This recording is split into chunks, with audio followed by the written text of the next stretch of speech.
So who benefits when you can't make decisions for yourself as a woman, when you can't trust your own judgment, when you can't trust your own taste, and you therefore can't make decisions for yourself?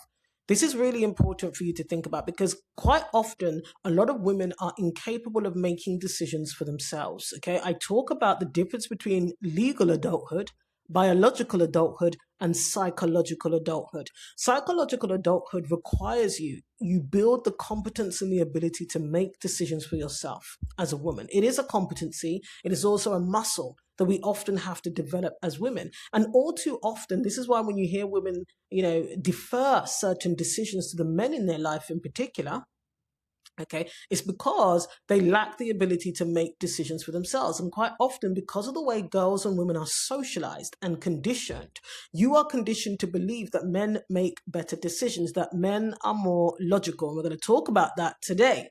Okay, because that is actually categorically untrue, and there's no scientific, biological, anthropological evidence that men are better at making decisions than women. But we have to sometimes take a trip down memory lane to understand how we got to a point where women legitimately believe that they are incapable of making decisions or are unwilling to make decisions for themselves. I'll never forget a podcast that I was listening to where a woman openly said that women should not be in leadership positions. I found that to be hilarious, that women should not be in leadership positions in the workplace or outside of the workplace because they're unable to make decisions. They're unable to make good decisions. And of course, true to form, typically, one of the reasons she presented was the fact that we have periods. And that therefore means that we lack sanity, we lack sense, we're not stable, we're not consistent for most of the month. Now, we really need to move past this point. You would think it's 2026. And so people understand that leadership skills are not gendered. They are competencies and skills that any human being can develop, nurture, and deploy. It is not dependent actually upon your gender. We only have to look at the political system and governments which are male dominated, male led. Okay, most systems of power in this world are male dominated. Maleness is prioritized. They hold most of the leadership, so-called leadership positions. And look at the state of the world. Look at the state of countries. And those decisions are being made by men. Clearly, leadership skills are not gendered at all. And so it's actually quite maddening, and sometimes to me quite, it's maddening. I was about to say sad. It's maddening to see women play into these tropes that, women are incapable of making decisions, that we lack logic, which, by the way, there are different types of logic anyway, like there are different types of intelligence. All right? Like there are different types of intelligence. And I would also even strongly argue that women who are very influential and often have a measure of authority in the system of power that is family, in their roles as mothers and primary caregivers, matriarchs, even if you will, in certain cultures, they are in a leadership role. See, but the problem is that actually that's not viewed as leadership. That's viewed as your feminine role, natural divine design. That's the difference in terms of the perception, okay? And so it's very important for women to develop psychological adulthood, your critical thinking skills, your cognitive skills, and for you to actually relocate self-authority, the authority that you have within yourself, and develop the skills to make decisions for yourself. There was a TikTok video that went viral some weeks ago now. A young woman was sitting in her car sobbing because she's just signed a lease on an apartment, and she was crying and saying that, that her life would be so much easier. Decisions like signing a lease on an apartment would be easier if she had a man, because then he could make the decisions. You're a grown woman. You're signing a lease, not a treaty, a peace treaty. You're signing a lease on an apartment as a grown woman. Why would that decision be easier if a man made it for you? You see, we have to think about this stuff. And this then bleeds into these attitudes around turning your brain off around men being the leaders, natural born leaders. That is not true. There is no evidence. Okay, what we have is a world and a culture where systems of power have elevated maleness. And women have been excluded from independent decision making. And so therefore, okay, it's not because women are inherently biologically incapable of being leaders.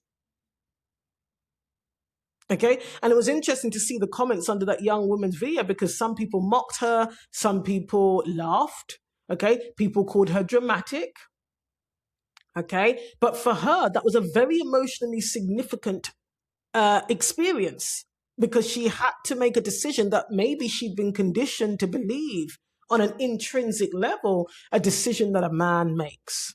I've seen instances under my comments where women have said, literally said, I don't have an opinion yet because I need to speak to my husband. Now, I'm not saying that when you're in a couple, you don't make decisions together, but the ability to form an opinion, that is an adult competency. It's not got nothing to do with gender. Okay. And so a lot of the time I realized that a lot of women, their important decisions in their life, they believe they should be made by somebody in authority, and usually a man. And this plays out in many ways. It could be a father, a son. Yes, there are women who allow their sons to function, or they attempt to allow their sons to function like adult men. You know, it could be a religious male authority figure. There are women, for example, who will have their own money and they will not make decisions around financial investment. I used to work in finance and banking. A lot of women will defer to a husband who knows nothing about finances, whose own life financially is in shambles. And they will not make a decision based on the facts and the information presented to them until they get their husband's opinion on the investment. Like I say, not on a joint household decision, on the investment itself, even though he doesn't have any knowledge or expertise in it. Right?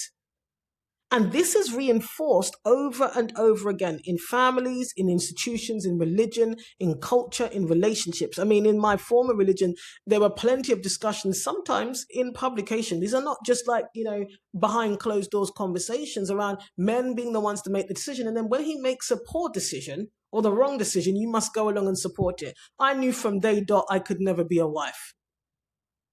I can't do it, because one thing about me is I'm not senile. And I'm not silly. I'm not stupid. If I clearly see that something is a wrong move and it's going to impact me, I'm not going down that road. And I also can't, hold it. I'm not going to be able to pretend that was a good decision at all. And I'm going to be annoyed if there is a negative impact on me and or the household. And this is the thing, there are cultures and religions that even tell you not even to voice dissension, disagreement. I saw a podcast clip floating around where a man was saying the reason why, he loves his wife is because even when he's wrong, she doesn't say anything. I thought, what kind of nonsense is that? She allows him to be wrong, even if the impact is negative on... You see, I'm too adult for that. That's the reality. That's how I always know I'm not wife material, because that foolishness is not going to pass by me. It's not passing by me. If the decision is looking like a poor decision, you best believe I'm going to say something. And so this is the thing. There's constant reinforcement that women are incapable of making decisions, that we're illogical, irrational, that we are hysterical, and that we're too emotional, in fact, to make decisions for ourselves. And none of that is fundamentally true. Now, I did allude to this earlier. The thing is that for centuries, women have been legally excluded from many of the very experiences we now associate with competence, whether that was owning property, managing property, voting, holding office, studying at universities, entering professions, managing wealth independently, making legal decisions. People don't realize that there was a point in history where a woman could come home and her children might not be there because her husband had the legal right to adopt those children without her knowledge, without her agreement. Women were fundamentally not even treated as legal human beings. Okay? With the children that they gave birth to themselves, accessing contraception, even choices over reproduction were not theirs. There are cultures where women have to go and beg and plead their case to get a divorce, even from an abusive husband. Okay, so that exclusion was often presented as evidence that women were not capable. Now think about how circular that logic is. If you don't get the opportunity to develop, much less demonstrate competence, and then you're often told it's because you're incapable. So I often do talk about this because there are a lot of women who have been sheltered in their upbringing. Maybe they always had parents that made all the decisions. And so they haven't flexed and built that muscle to make decisions and also face the pros and cons and the consequences of making decisions. That's life. Okay? The success metric isn't always that the decision was absolutely the right decision. That's life. But the point is how you got there. And also the self-authority to know that you can indeed make the decision yourself. You don't need a man who, by the way, just has a penis. Biologically, they're not smarter than us. And they are certainly not more logical. Okay? This is a persistent thing. Men are more logical. Men are more logical. No, they are not. There are, first of all, different types of logic. Okay. Also, logic is not a personality trait. It's a reasoning process, a process that anybody can learn. And it really often equally depends upon the sphere, because the logic an engineer would deploy, depending on the type of engineer they are, might be different to the logic a baker would deploy. That might be different to the logic, a teacher might use as they teach the next generation. There are different types of logic which are equally valuable. Okay, and we often see actually that, for example, somebody who you might deem to be particularly logical because of their profession, they make very illogical decisions outside of work. Okay, so even then the logic doesn't transfer automatically into everything else.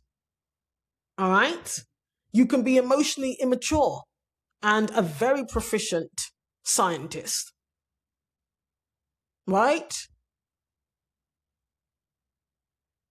And so quite often, a lot of this is about who has been entrusted, and I put an asterisk around that, to practice making decisions. For a lot of women, you just simply need to practice making decisions for yourself.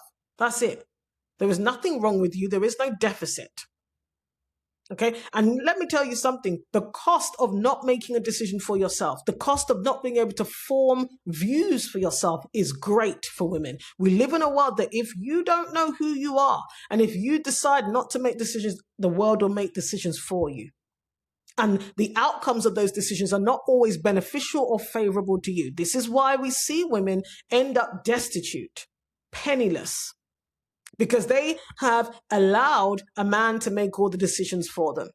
They've allowed that. It's quite funny because one of the things that comes back to my mind quite often, the show Bridgerton, and in the series whereby their youngest daughter passes away in childbirth, if you watch that episode, the women are ignored. The women know there's something wrong. When she's in pain, they know something's wrong fundamentally, and the men ignore the women. And that young woman loses her life. In fact, you'll see in that series is that the wife, the mother, the matriarch in many ways, not the grandmother, but the wife, she is resentful of her husband because he ignored her. And as true to form, his mother goes and convinces the doctor to go and tell the wife that nothing could have been done. That the reason why their daughter passed away had nothing to do with the fact that the men, including the doctor and the husband, ignored the women. See, women have always been told that they're illogical, that they're just off the mark, that they've read it wrong, that they're not capable actually of forming a view, of making a decision for themselves. This affects your real life when you are unable and or unwilling to make decisions for yourself. Health, money, safety, career, motherhood, fertility, all of these things get impacted when you sit back and you think, well, he can make the decision. He makes the decisions for me. He forms the view. Why do you think at the moment in the US, there is a real conversation happening about reverting to one household voting?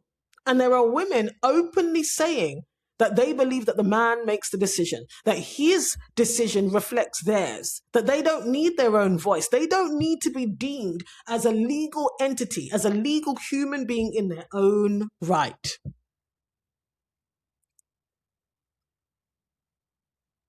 Because here's the thing, when you allow somebody else to become the default decision maker in your life, You also allow your judgment, because judgment is important, to be underdeveloped. Not because you're necessarily incapable, but because you're not exercising it. Right? You're not exercising even your own judgment.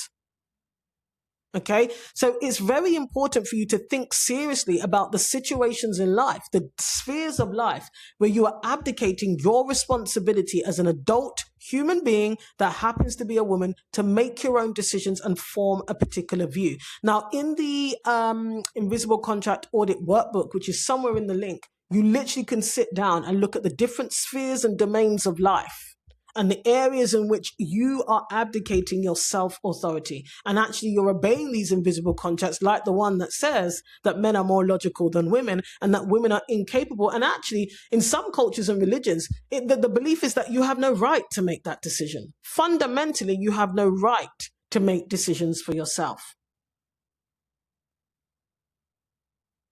Yeah? And so that workbook enables you to start auditing your life and start rebuilding, or indeed building, the habit of being able to make decisions for yourself, because it does require us to interrupt the pattern. And we are swimming against the tide of culture and systems of power when we as a woman decide to relocate that authority and take control and make decisions for yourself.